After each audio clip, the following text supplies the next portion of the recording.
He is, you did your undergraduate studies at somewhere on the West Coast? Gonzaga University in Spokane, Washington. And she's an intern or a practicum student at, in the doctoral track? Yep. Doctoral track at the Counseling Center, so she's working with us this semester. She has an interest in what we're going to be talking about. You ran a program, that's what I was hoping to get down here in time to hear Kay, because that's, you were involved, what were you involved in at Gonzaga? So during my undergrad, I did a lot of peer education outreach work in alcohol awareness, as well as did a lot of stuff on sexual assault prevention, specifically orientated to how, as we as community members, can prevent sexual assault from happening. So you can see why I wanted to get her down to catch Kay, but I was late, so to hear her. I think the world of Kay. She does such excellent work on this campus and is so undersung as far as the work she does. And I'm preaching to the choir when I say this, but if you ever do get an opportunity to help her out in any way you can, the Women's Center sure could use that help and that advocacy. And it means a lot when it comes from a student, and when the student is available to visit with another student. That means so much. So. I want to thank the sorority. I want to thank Jamie and Courtney and Lexi and everyone for inviting us here. It's an honor to be here. We kind of had a little bit of a shake-up in how we do, not a shake-up, but a redirection in how we do alcohol education for mandatory deals for the Greek community. This will count, but they want us to apparently, well, there was some people who have a background in research came and received some feedback that they want us to present, that the Greek community wants to hear more about facts and figures about number of drinks, how to drink responsibly type of thing, and how much fluid goes into a drink, and that type of thing, and how many per hour, how do you avoid blackout, what is a blackout, that kind of stuff. I've always kind of resisted doing that myself because there's so much education on that out there, but they say that we should be doing that. So in order to accommodate what they've come in and said, I'm going to ask if you all be aware of my student body. Courtney is well aware of that. And by the way, I also agree that that type of what they were talking about is important information to know. But I'm a therapist, so I'm more interested in talking about whys than why, than the how part. But that my student body, Courtney and your leadership has the information on how you can all access my student body. But it's a great self-assessment tool, but also it's got so many facts and figures that explain so much. And anyone in here can access that. So my student body, if you have any questions as a chapter as to how to, for the entire chapter, to utilize that program, I'd be happy to help you, your leadership, find a way to do that. But it is a really good program, and I would suggest and recommend it to anyone. But I'm going to be talking, I'm using cards for the first time ever for me, at least for 20 years or 15 years. The reason is because of the time frame that I get talking, so I'm trying to stay on track here. So, and again, we're going to try to just get to basics here, and I'll try to avoid stories of and that type of thing. And I'm going to try to avoid describing our grandchildren to you, because that would take 45 minutes. Awesome. So I'm going to talk a little bit about the alcohol industry. As some of you have heard before, my first undergraduate degree was in business. In 1975, I graduated with a business degree and was in the business field for a lot of years. I admire the alcohol industry. I think they're phenomenal. They're not, my favorite is still the tobacco industry, but they operate it's so cool what they do and what they pull off. If anyone in here a marketing major? Yes, you will love, you'd admire the work they do. They do such good work. I had a junior just this last week, the one we just had. I had a junior engineering student, male, in my office. He asked me this. He had a grandpa, by the way, who was an alcoholic, and he was coming in because he's troubled about how he reacts to alcohol sometimes when he drinks. uh, and um, and I was explaining genetics, and this is what he asked me. Okay, he's a junior in engineering. I said, well, I really believe it's genetic. I just love how the alcohol industry operates. You know, it's because he said, well, have they really proven that? You know? Oh my goodness. I collect old magazines, and here I'm going to show you one from 1947, but I was reading one from like 1971. You know, it was about, it was in the early 70s, late 60s anyways, in that era, where I was reading the article about how the alcohol, or the tobacco industry, was working really hard to not have to put labels on the cigarette packages saying it may be dangerous for your health. And in the article, it quoted a couple senators and who were testifying in front of Congress that no one has proven that smoking cigarettes and lung cancer are connected. And again, why would they say something like that? Who would advocate for that? The tobacco industry. I was watching, before I went to church this morning, I was watching a talk show, and they're talking about global warming. Again, you're going to get two sides to everything, but usually they're invested. There's some investment on whichever side it might be. But the people who don't like global warming will usually have an investment in not wanting that to really get going, as far as people being aware of that stuff. So there's usually, and I don't care about global, I mean I do, but I mean the same politics here, what we're talking about today, but there's usually two sides to everything. There's an investment on either side.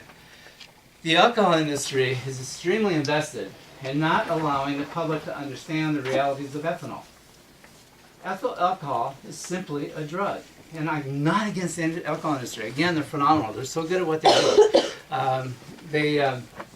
But they don't want the public, number one, to understand it's a drug. And the last thing they want to know is that their best customers over the years will be people with a genetic predisposition. They do not want the public to know that.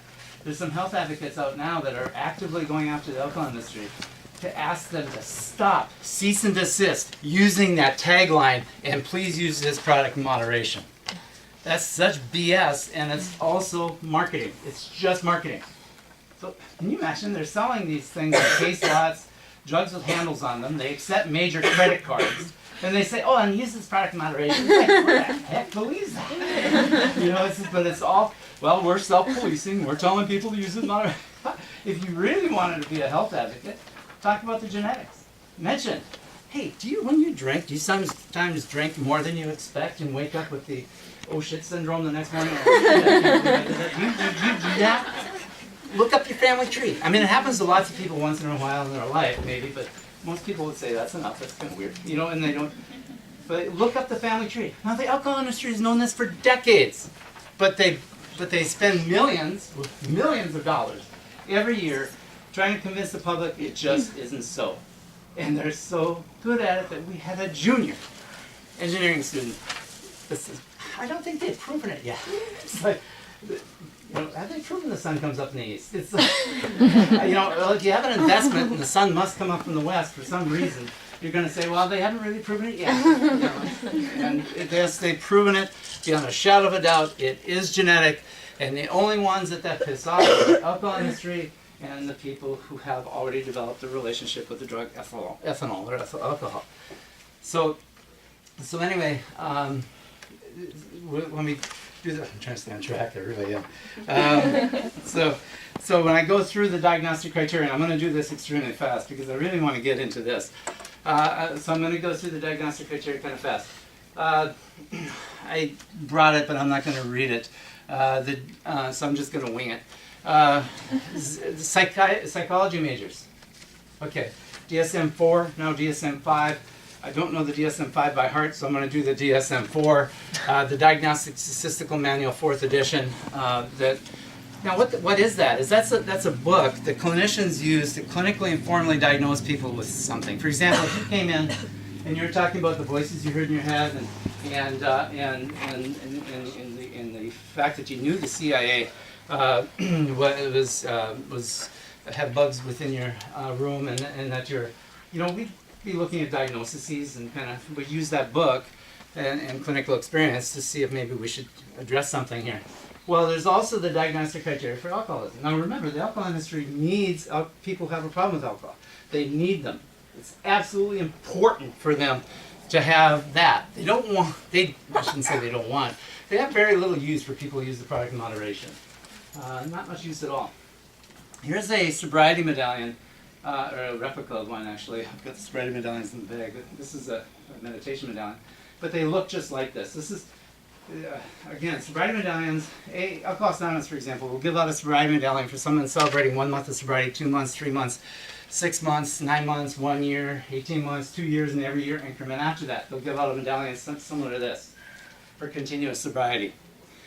There used to be a number of bars in town that had big jars behind the bar full of sobriety medallions. Oh my God. And the deal was, if you brought in your sobriety medallion and turned it in, you get your first drink free. Now it became so politically incorrect and so freaking obvious that they have shut it down, except one bar in Grand Forks, 2 still in Fargo, still have the jars. There's another number of small towns in North Dakota that still have the jars. Now if you're a business major, you know exactly why that is, what the jars are there for. Who's their best customers? It's not the one that has a glass of wine with their meal or comes in and has 1 beer or 2 beers. The way, if you're not breaking any laws when you do that, good for who cares? Well, the alcohol industry is not interested in those people. Where it's not causing a problem in their life. They have no investment in those people. They only want the people who use it as a drug to chemically alter their brain. But again, it became too politically incorrect, so they got rid of a lot of the jars.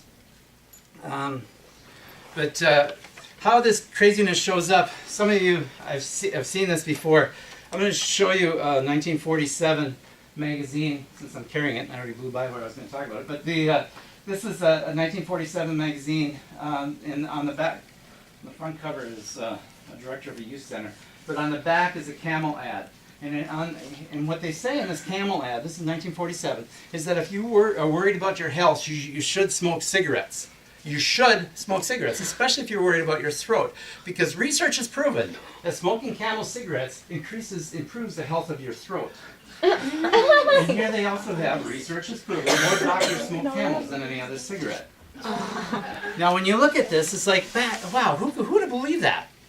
But if I was in here talking to you in 1950, and we're talking about nicotine instead of alcohol, you would not have, you'd be in the dark just as much back then about nicotine as, not you guys, but some people may be when it comes to alcohol today. So, and again, all for profit, follow the dollar type of deal. So, the diagnostic criteria that I'm going to go through, the alcohol industry knows about. They try to normalize it. Sometimes I'll do this. I'll when I have more time, I'll have a collage of all the new beer commercials and alcohol, not just beer, but the alcohol commercials that are out, and we'll connect each of them to diagnostic criteria that we use to diagnose as being highly abnormal. The alcohol industry normalizes. Their ads are just a hoot from a clinical standpoint because they normalize very interesting stuff. The number one diagnostic criteria that clinicians have always, or for years and years and years, have used to diagnose someone with as having a problem with alcohol. What's the number one diagnostic criteria that we use? Anybody know it? Building tolerance? Tolerance, yeah. Did you? Yeah, cool. Good answer. Tolerance. Yeah, tolerance. That's the number one diagnostic criteria. Everybody in this room knows what tolerance is, right? And again, my student body talks a lot about tolerance. I do it in a conversational tone as much like a therapist would, but they talk about it in a very research-based clinical tone. Tolerance. Who in this room has never, I'm going to ask for a show of hands this way, I usually do it the other way, I'm going to reverse it. Who in this room has never heard anyone in their life, man or female, never heard anyone ever brag about how much they can drink? Okay, everyone has heard someone in their lifetime brag and talk about how much they can drink. What they have just done is they've admitted to you that they have just met the number one diagnostic criteria for chemical dependency. I think that is so humorous that they've been so programmed that is somehow, I mean, just from a business standpoint it's humorous, not from a clinical standpoint it's scary, but it's just interesting how programming works. The analogy, and I apologize to the people who have heard this analogy before, but the analogy, next time you hear someone brag about how much they can drink, it's like hearing a paranoid schizophrenic client, a paranoid schizophrenic, bragging about how many voices they can hear in their head. I can hear way more voices than you ever can. I'm much more mentally ill than you. Who says that? But yet you will hear people do that when it comes to alcohol. It's weird. But it's been normalized, repeated over and over again, so the abnormals become normalized. Second one is withdrawal. Talks about withdrawal symptomologies. I'm not going to get into that. Third one, because I'm in a hurry. The third one is, do you sometimes drink more than you planned once you start? Now, that happens to some people. For example, if you're 18 years old, you just got here from Pizik, North Dakota. Nothing's wrong with Pizik, but if you just got here from a small town in North Dakota and you just get here, somebody offers you flavored vodka. Next thing you know, it's like, what just happened? You know, that's kind of, unfortunately for some people, a learning experience. But I'm not talking about that. I'm talking about the person who does it and does it again and does it again and does it again. That's a definite diagnostic criteria that we as clinicians have used for decades and decades and decades to clinically diagnose. When you drink, is it unpredictable? It's a little bit like Russian roulette. 5 times, no problem. It's kind of fun. 6 times really sucked. Well, that, you know, you would ask the person, why are you doing it? And generally, early on, they'll tell you all about how great the 5 times were, and they won't tell you about the time, you know, whatever it might have been. This is genetic. I visited with people over the years that say, well, that's just a cop-out. When you tell me it's genetic, that's just a cop-out. Bull! We have diabetes in our family.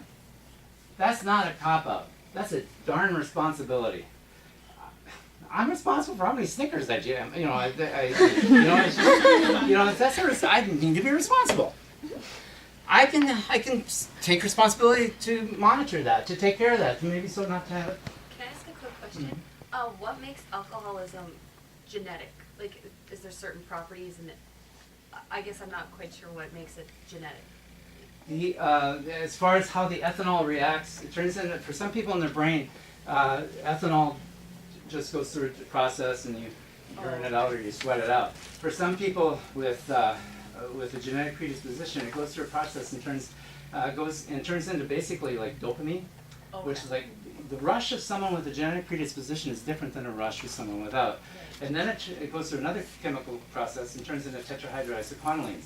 Now, THIQs. And THIQs basically are, they scream out for just one more. Have you ever known someone, I'm going to be sexist here for a sec, and I'm going to talk about a number of, I've been in this field for a lot of years and I just retired with my private practice. I would get these wonderful young ladies whose husbands would call up and say, I'm going to stop and have one with the guys after work, I'll be home by 7. Now when he was on the phone, he believed every damn word he was telling his wife. He believed everything he was saying. He got there, he took one, and then guess what his brain said? One more. Okay, one more. Okay, one more. Okay, what? Then I have to go, you know. And his wife probably wasn't a TIQer, so she's going, "What? You just chose your buddies over me again." And that's diagnostic criteria 3. Okay. I got all kinds of research on it if you ever want to come in. This is why I use cards, because I can go on that number. It's like, something shiny in it. Just go right here. Yeah, it's a good question. Very good question. The 4th criteria, have you ever tried to quit unsuccessfully? Swore it off. And unsuccessfully is the key. Now, it could be just for a little while, or it could be for 3 weeks or 2 weeks. But then you start again, but then something happens, and then, okay, now I'm going to quit. Unsuccessfully, that's criteria 3. Have you ever tried to control it or quit unsuccessfully? 5 is my favorite, as far as from a marketing standpoint. If you were to come into my office, you see all kinds of marketing techniques from the 70s, from the alcohol industry, but they're basically trying to promote that that weekends now should include Friday. That Friday, you should start drinking on Friday. Because people a few decades ago used to believe weekends were Saturday. You know, that's the night you go out. So they came up with TGIF and all that stuff back in the early 70s. What they're trying to do is to increase the normality of drinking more hours a week. The criteria 5, a great deal of time is spent in the efforts to get the drug, be under the influence of the drug, or recover from it the next day. Some people, and you probably know people like this from your hometown or wherever, that will spend 20 hours a week, the equivalent of a half-time job, getting under the influence, being drunk, or getting drunk, being drunk, or recovering from it the next day. That's the equivalent of a half-time job they're investing in their drug use. Now, the alcohol industry knows how this all works, so they had to normalize that. NFL football on Thursday nights. Just saying. But they had to normalize some very interesting things. So weekends now on this college campus are when? When do they start? Thursday. How do you know anymore? I just heard Wednesday. Just it's like Wednesday. And I asked the person, when's your weekday? Monday and Tuesday. This is weekday. Wow. Interesting. But if you do have genetic predisposition and you do like the buzz you get from ethyl alcohol, you can see where you'd rush right in and normalize that as Thirsty Thursdays as being the deal. That's what you do. And these are people like spending, what, how much does it come for a semester of college? Thousands of dollars for their academic, for their journey, but compromise it by screwing their brains up chemically on Thursday night. So anyway, that's criteria 5. Criteria 6, I'm not really going to get into a lot. If you see it damages relationships, but you still do it, and that type of thing. Criteria 7 is something that 40 years ago was not that big a deal. Today it's huge. Does a person use alcohol even though there's a medical reason they shouldn't? Like if they're on Ambien or something, or if they're on some type of medication, it says right on the bottle, do not use alcohol, but they still get drunk. That's criteria 7 without even having to paying attention to it. It just is. If a person has been suggested, if you have an ulcer or something, you're still drinking. I've had young ladies in my office that have been, this is not this year, but years ago, that were had ulcer issues, and the doctor told them you just can't be drinking, and they wouldn't listen, so the doctor sent them up to see me. But that's criteria 7. If there's a reason you shouldn't be, yet you do it anyway, that means something's... so many times I've had people actually do this. Okay, I'm responsible. Yes, I'm on this antidepressant that says I shouldn't drink, or on this anti-anxiety medication I shouldn't drink, but if I know I'm going to get drunk that night, or if I know I'm going to go out and drink, I don't take my medication that day. Now, if you're at criteria 7, that makes perfect sense to you. But you have your mental health here, and you have your drug, ethanol or ethyl alcohol here. Some will actually choose their drug over their mental health, and they call that being responsible. We call it criteria 7. All you have to do is meet 3 out of the 7 criteria to be clinically and formally diagnosed as alcoholic. You can see how the alcohol industry has worked so hard to normalize that, and they are so good at it. They're just phenomenal at it. So. Anyway, I just need to explain that so that you're all aware of the diagnostic criteria, and I'm just going to keep going here.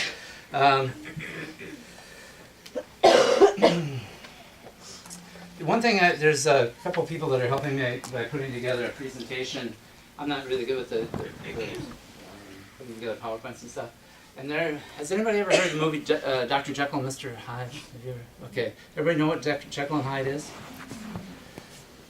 Which one was the nice or the calm one? Dr. Jekyll. Dr. Jekyll, right? Mm-hmm. Or was it Mr. Hyde? No, Mr. Hyde was like the crazy Yeah, which one was the monster? Mr. Hyde. Mr. Hyde, thank you. Dr. Jekyll and Mr. Hyde. We're putting together, there's also something that sometimes happens, and you guys probably have met people like this over the years. I had a young man in my office just last week who has a different name for himself when he gets drunk. And it's the Hyde thing. And Hyde, right? That was it's the Hyde. I get them mixed up. It was the Hyde thing. And again, that's a physiological biochemical reaction to alcohol that is sometimes genetically predisposed. Blackouts. My student body talks a lot about blackouts. All I'm going to talk about blackouts is I hear people laugh about blackouts. You wouldn't have heard that 40 years ago. Blackouts 40 years ago were looked upon as being extremely serious, something that you should get immediate attention about. And the only ones who would laugh about it was alcoholics laughing to each other about it, but they're actually crying, but they're laughing, type of thing. But it's all how defense mechanisms work. Blackouts, your body is functioning, but your mind's left. That's quite scary. I had a fellow in my office just 2 weeks ago that just got his third DUI. And he said he has no problem with alcohol. And anytime I try to suggest otherwise, that's what we got pissed at. Yes, but the thing is he just has rotten luck. And but he doesn't remember the DUIs. So his plan is not to get another one. Which is a heck of a plan when you think about it. But see, the thing is, once he starts drinking, his brake system is goofed up, and then he drinks more than he plans, and he blacks out and finds a set of car keys. It's just, and that's, again, blackouts are nasty. Hearing someone laugh about their blackouts or someone else make fun of their blackouts is like laughing about someone's seizures. Man, I seizured so bad last night. You should have saw me seizure. Who laughs about that stuff? Who would not even reach down and help someone who's seizuring? Who wouldn't try to make sure that seizuring doesn't ever happen again? I mean, that's what being a sister is about. That's what being a brother is about. That's what being a human being is about, is trying to be able to be of some service to another human being. Laughing does not qualify.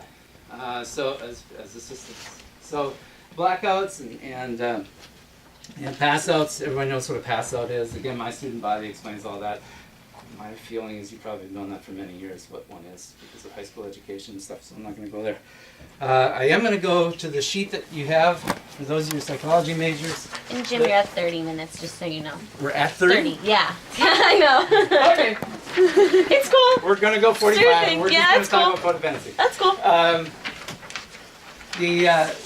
Well, that's covered the alcohol stuff. Now I want to go to, this is still about alcohol, but I want to, again, as a therapist, I'm more interested in why. You know, why? Why does someone use a chemical? How does it help? Some of you are familiar with the terms on this side of the page. So if you could look at this side of the page, I'm just going to explain these terms. Thanks, Courtney. Fear of bad news. The chemical abuse dependency, codependency, ACOA. Does everybody know what ACOA is? Okay, we have a campus of 15,000 students. There's a number of thousands of them that are ACOA. They're adult children of alcoholics. They're children that were brought up in some type of dysfunctional family, and now they're adults. There was a, what was it? Did you guys see on the news? Or they had it's like 2020. It was one of those shows on Friday night. Did anybody see that, where they covered what happened on Halloween? I think it was in 2007 here in Grand Forks. It was a national show. It took an hour. They talked about it. It was at the. I know somebody who's like with him that night. Yep, it was that thing. It was on the national news or on that national television show on Friday night. They started out by the television show is again national, talking about Grand Forks, North Dakota. They said that Halloween has turned into a. I'm getting off ACOA. Halloween has turned into what used to be about candy, is now an alcohol-induced frenzy. And they said, throughout the country, but in no place is it worse than it is in North Dakota. And that's how national news, you know, oh, here we go. Because it used to be about candy and stuff like that. Now it's about running ethanol into your bloodstream and chemically altering your brain. And so, again, if you're in the battery industry, it's really a good deal for you. But ACOAs, adult children of alcoholics, social dependency. Social dependency, who all knows what social dependency is? Anybody want to take a shot at that? Social dependency is, again, one of the goals of the alcohol industry. Social dependency is people who almost need to do it to feel comfortable in a social setting. Years ago, there was never this phrase, pre-gaming. Everybody in this room knows what pre-gaming is. Well, you know what we used to call it? Self-medicating social anxiety. It's really hard to market that, though. You want to self-medicate your social anxiety? Buy some flavored vodka and down that before you go to a social setting. Unfortunately, they found a way to market it, and they call it pre-gaming. It's doing a drug to feel more comfortable in a social setting after you've been there, or prior to going there. Social dependency is someone who actually becomes reliant on it. They would not feel comfortable going a month without becoming intoxicated with the drug. And by the way, a lot of their circles then start to do the same product, or do the same deal. So their social circle is dependent upon it as well. Hypersensitivity and hypervigilance. Okay, I'm going to show you this ACOA, hypersensitivity, hypervigilance, codependency. Oh, I'm sorry, I'm turning it away from you. What this talks about is on a continuum between sanity and misery. Where someone is on this continuum is dependent upon what they think others are thinking over there. Now let's go to Erikson's stages of psychosocial development on this side. And this I really want to hammer home. Psychology major, yep. And then for the ones who are psychology majors, medical school, pre-med, nursing, you know what Erikson's stages of psychosocial development is. When I took it in graduate school, all I cared about is this going to be on the test. That's all I cared about. However, when I started working in this field, boy, this Erik Erikson really had it right on. Erik Erikson theorized that humans go through different stages of life from birth to death. And if they are to evolve and mature as humans, they must successfully resolve a basic conflict in each stage. Look at the ages, birth, death.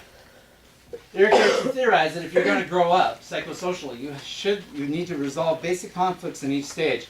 The people the alcohol industry targets, and also the people over here on the other descriptions, ACOA, hypersensitivity, and codependency, usually get stuck in stage 5. Stage 5 is it's developing a firm identity, knowing who you are, liking who you are, being totally comfortable with who you are. When you're in a room all by yourself, you actually like the person you're with. That's stage 5. Now, Erik Erikson theorized if you don't resolve that basic conflict, there's no way in holy heck you can move on to the next stage. Look at the basic conflict in stage 6. Intimacy. Intimacy. Defined as the humble and vulnerable ability to be honest about real feelings with another human being. Intimacy. Not what Adam Sandler or Seagram's or Miller Lite wants you to believe intimacy is. Intimacy. The humble and vulnerable ability to talk about what's really going on in here with another human being. Intimacy. Intimate relationship. Now, Erik Erikson theorized if you don't resolve stage 5, identity to self, how can you ever get into an intimate relationship with another human being? It's impossible. You can't. Lots of people try it. Keeps divorce attorneys extremely busy. It just doesn't work. Can't work. Now, people who struggle with codependency, hypersensitivity often and start abusing chemicals often get locked into stage 5. I used to work with, in another facility, I ran treatment programs for adult male alcoholics, 40 years old, 45, 50 years old. You guys would be amazed at how many 40-year-old, 15, 16-year-olds I had in my group. Chronologically, they aged to the age of 40. They're still acting, joking, hanging out, doing 17-year-old stuff. And they were 40. They're stuck in stage 5. The stage 5.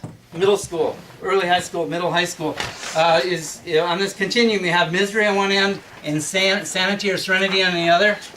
Where in middle school, where they are in this continuum is dependent upon what they think others are thinking of them. That's healthy human development in middle school. Tennis shoe manufacturers, clothing manufacturers make a lot of money off of kids that age because the boys ain't wearing pants down to their knees because they're comfortable. They're doing it because they need everybody to think a certain thing of them so they can get back over. Okay, everybody thinks this now. I'm good to go. You know, that's healthy human development for that age. Unfortunately, people who were over here before will stay over here. Before middle school will stay over here after. And they are the ones that were focusing on what other people think and feeling doing, not think and feeling doing before they got to middle school.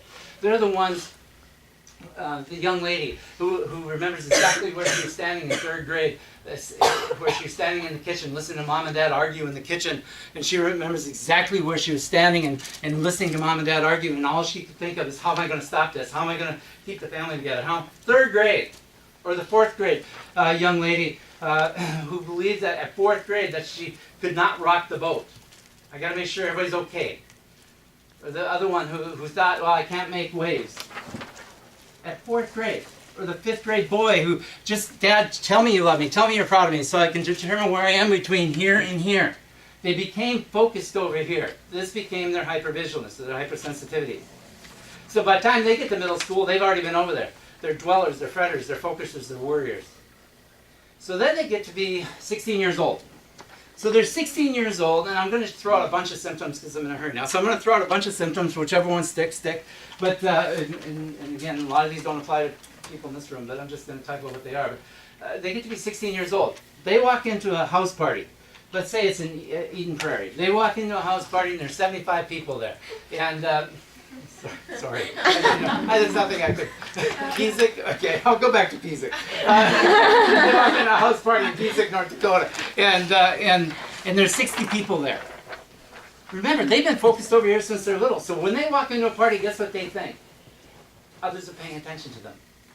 And they feel they're down here and other people are here. And they feel uncomfortable until somebody offers them what? Yep. And all of a sudden, they don't give a rat's ankle what anyone thinks. It's like, this is the best, this is great. You know, I don't care what other people think. I can be myself, is what they'll often say. Now, unfortunately, what's happening is they're getting further away from who they really are. But they start using the alcohol to self-medicate. The alcohol industry knows exactly how this works, and they advocate it, and they promote it, and they have ways of marketing it that are just fantastic. So, getting back to hypersensitivity codependency.